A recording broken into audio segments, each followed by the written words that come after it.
The very first thing we are doing today is building a zai pit with a bit of a twist. So this is day 6 of my daily series of posting a permaculture every day. Until we, sorry, I've got a frog in my throat. Until we reach 2,000 subscribers. We are currently standing on 1,413. So if I can get a subscriber today, that would be wonderful. So we are in the middle of a drought. As you can see, this year there were no animals on this land.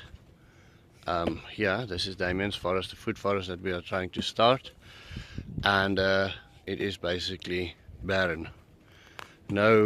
Almost no grass grew, and it is very, very dry. We started going out and cutting food for our animals on other places, but the good news is we are 70 days away from our first rain. If we're lucky, 60. So around about the time when the Americans vote for a president and they pray for whoever they want to have elected, we will be praying for rain and expecting rain and expecting a better life. So the difference between this zai pit and the other ones is that we are going to make it a little bit deeper. We are building a bank on that side there, and I am blessed to have loads of worm compost. You see, there's a worm there. So while Lucas is digging the pit, Simon is going to the worm pile. From the worm pile, Simon is then scraping away the dry manure on top and then collecting the manure below that's been hopefully mostly processed by the worms.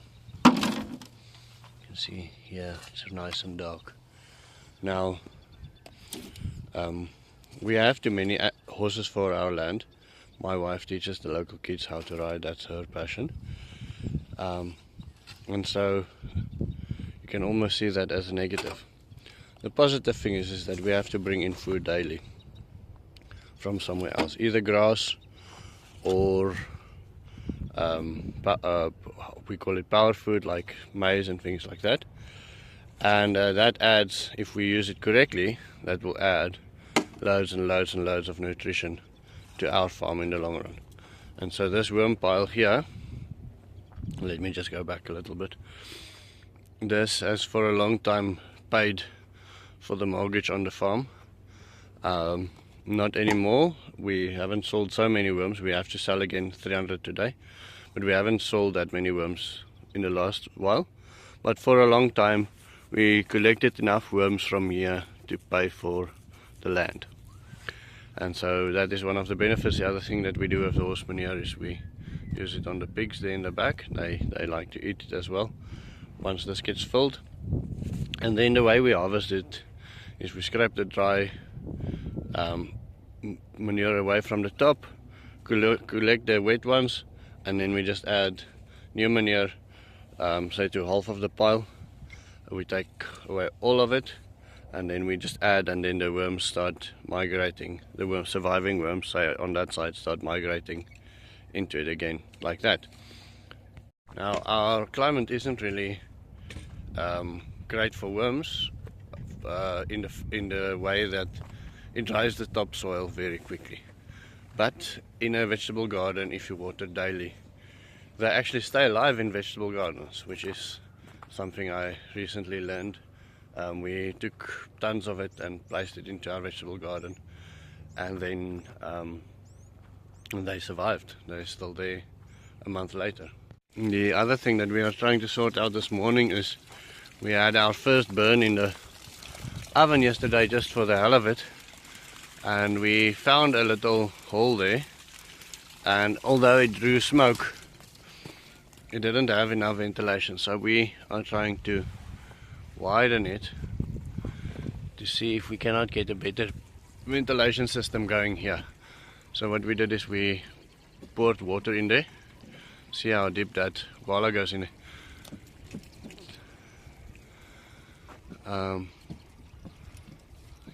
Lots of little small holes, but we will have to make it bigger to get better ventilation, to get a better fire going in the oven. Let me show you quickly what it looks like inside. I don't know how deep you can see there, but that's almost, I would say, a good meter deep.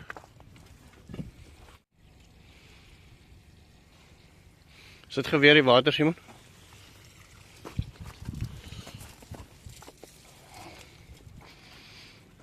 So if we just follow the water path of the water, you can see that it falls out here almost in the front. Now it falls more to the back. So somewhere there is a hole. But we need to find it properly and make it bigger. So I missed capturing it, but we added all of those worm castings into the hole and mixing it with soil. And so from the surface it will not look that deep, but this is quite a deep zai pit. It's now filled with loads and loads of organic matter ready to be planted. I must admit, I feel like a dog chasing cars and then the car finally stopping. I seriously did not expect this oven to work as well as it does. Now we have a oven, so now I will then have to learn how to cook in an oven. So this is our first successful burn in the pizza oven. We made a little chimney there. There's about 5 holes coming from the ceiling.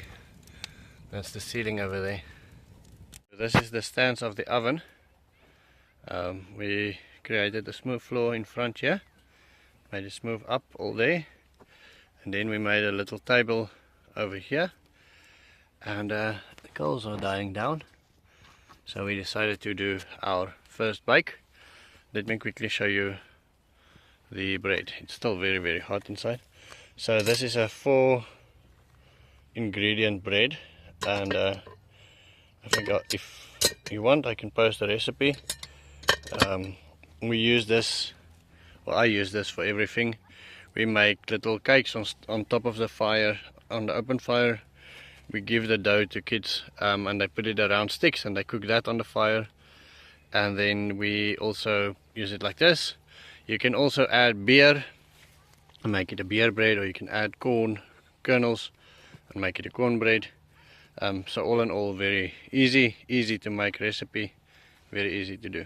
Okay, so if you put your hand in, you can feel it's very, very hot, but still not too hot to just put in the pot just like that. Once I get one of those little pizza thingies, I think that will be a lot easier. The other thing that I'm going to do is I'm going to put a little bit of the coals just there in the back. I'm going to put them in the front of the pot. So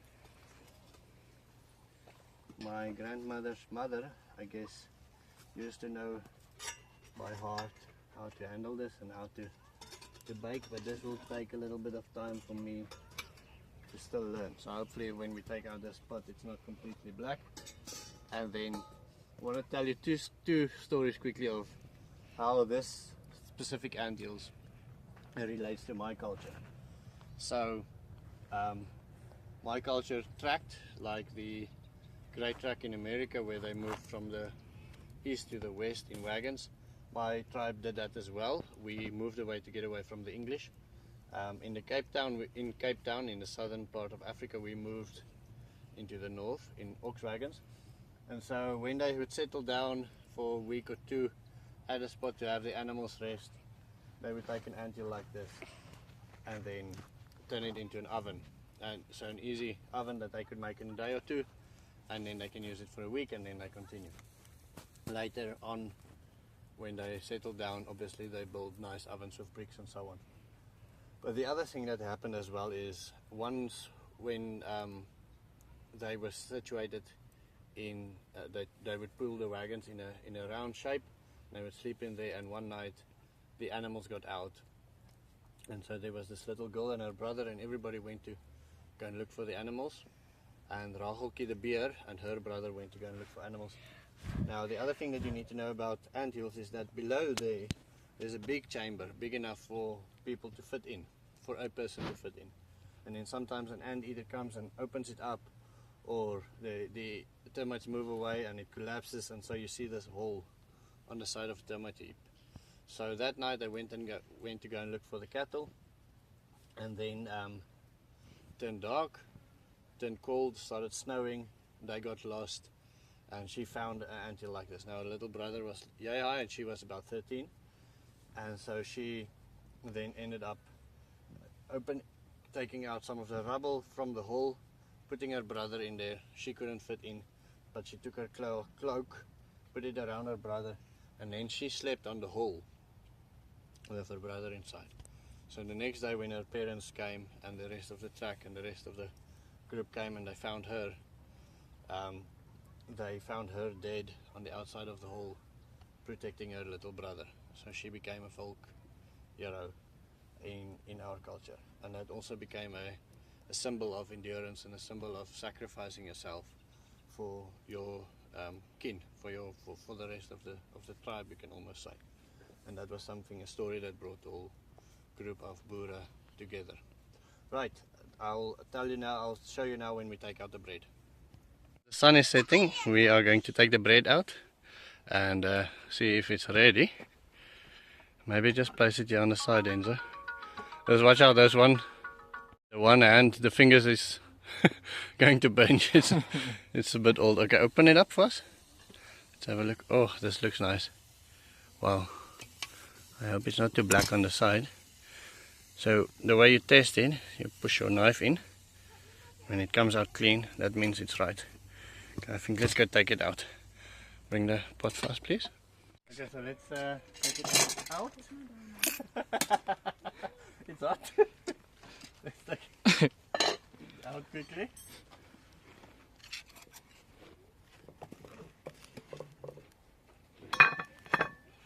Okay, now just use a lappy. Let's open the first cut. This bread knife is not the best, it's very soft.